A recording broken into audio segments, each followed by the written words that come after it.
Nosso tema do Jesus em Convites é muito interessante. Ele vai girar em torno da oração da paz. A oração que todos nós conhecemos e que começa assim: Senhor, fazei de mim instrumento da vossa paz. E que é conhecida praticamente em todo o mundo cristão com o nome de oração de São Francisco. E, por surpresa nossa, não foi criada por São Francisco.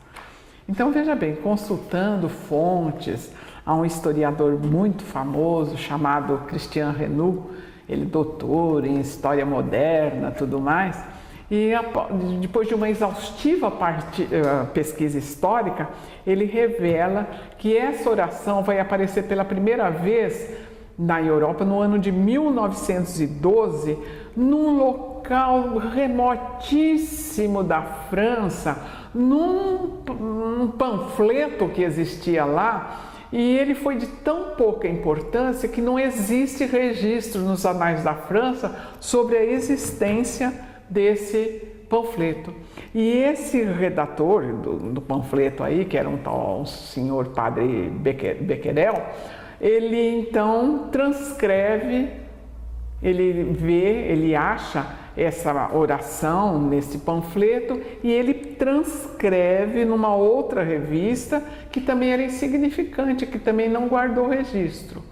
Mas alguém conservou. Ela vai se universalizar no seu conhecimento através de uma divulgação em Roma, pelo Observatório Romano, que é um órgão oficioso do Vaticano, e em 20 de janeiro de 1916.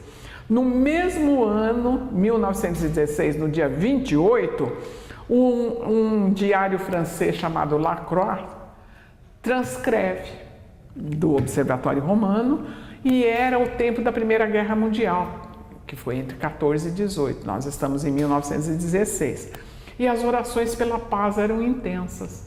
Então essa oração se divulga com uma muito rápida, né?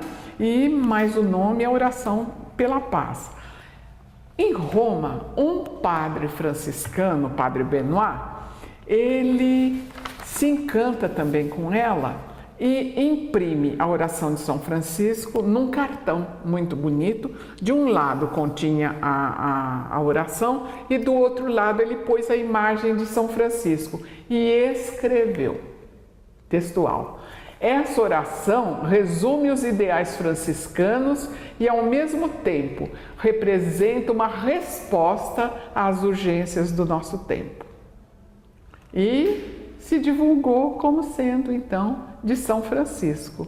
Mas ele demonstra a importância dela, tudo mais, a beleza, a importância, e equivocadamente foi atribuída a São Francisco. Por volta de 1925, nos ambientes protestantes, ela também começa a ser divulgada e principalmente através de um pastor, Julius Rambaud, que fazia um trabalho imenso pela reconciliação entre os franceses e os alemães.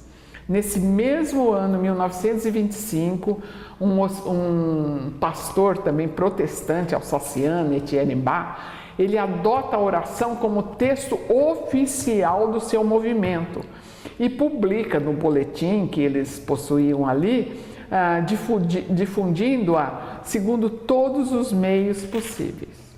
Vai ser ainda através dos protestantes que, pela primeira vez, em agosto de 1927, eles gravam a oração também num cartão e embaixo colocam assim: atribuída a São Francisco de Assis, porém sem explicar essa atribuição. Na Inglaterra, em 1936, através dos anglicanos, ela passa a ser então usada também como constando a autoria de Francisco de Assis.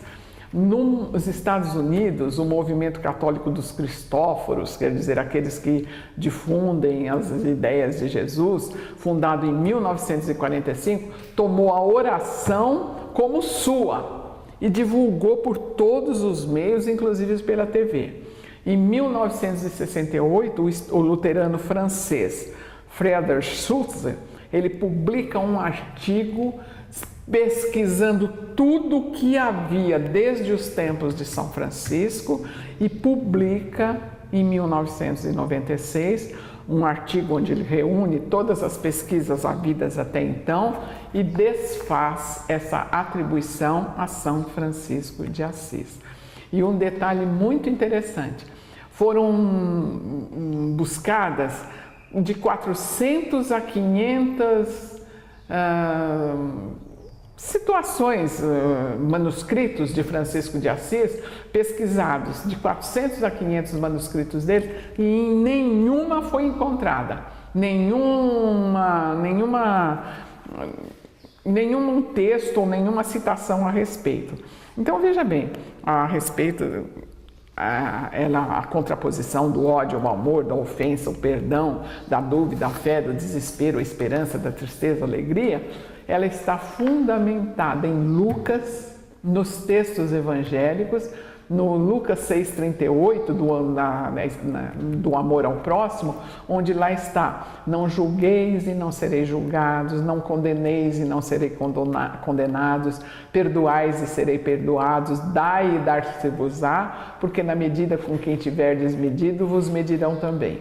Em síntese, face às opiniões, às edições, os comentários, aceita-se que a fonte é desconhecida e que São Francisco não é o autor da oração da paz, equivocadamente chamada de oração de São Francisco. Então, se nós formos comentar a oração da paz, Senhor, fazei de mim instrumento da vossa paz, leva a que nós nos perguntemos: eu sou instrumento de paz? Onde eu vou, as pessoas se sentem mais tranquilas, animadas, felizes? Onde houver ódio, que eu leve o perdão. Temos amado ou semeado o amor ou a desconfiança e o ódio? Sabemos que o amor é capaz de neutralizar o ódio de milhões? No meu lar, exerço esse amor? Onde houver ofensa, que eu leve o perdão. Como lidar com os meus sentimentos que falam de vingança, de ódio, de ciúmes, de mágoas? O que fazer para perdoar? Só um caminho: o amor. Onde houver discórdia, que eu leve a união. Onde houver dúvida, que eu leve a fé. Onde houver erro, que eu leve a verdade. Onde houver desespero, que eu leve a esperança. Onde houver tristeza, que eu leve a alegria. Onde houver trevas, que eu leve a luz. E termina: ó Mestre, fazei com que eu procure mais consolar que ser consolada, compreender que ser compreendido, amar que ser amado, pois é dando que se recebe, é perdoando que se é perdoado e é morrendo que se nasce para a vida eterna. Então, veja, todas essas frases convocam a superação do egoísmo, dos interesses pessoais, para nesse exercício surgir o verdadeiro seguidor do Cristo. No último item, inclusive, quando a oração diz: fazei que eu procure mais ser consolado, compreender, fala de semeadura e colheita. Fala de causa e efeito. Ao final, é morrendo que se nasce pela vida eterna, afirma que superados os reencarnes, quando do desenvolvimento do potencial perfectível de cada um, viver-se-á nos planos do infinito, na imortalidade da vida plena do amor. Conclusão: a oração da paz é assim uma belíssima prece, porque fala do amor, da esperança, da alegria, da fé, do perdão, e se apresenta como um roteiro excelente de autoajuda nos amorosos convites de Jesus.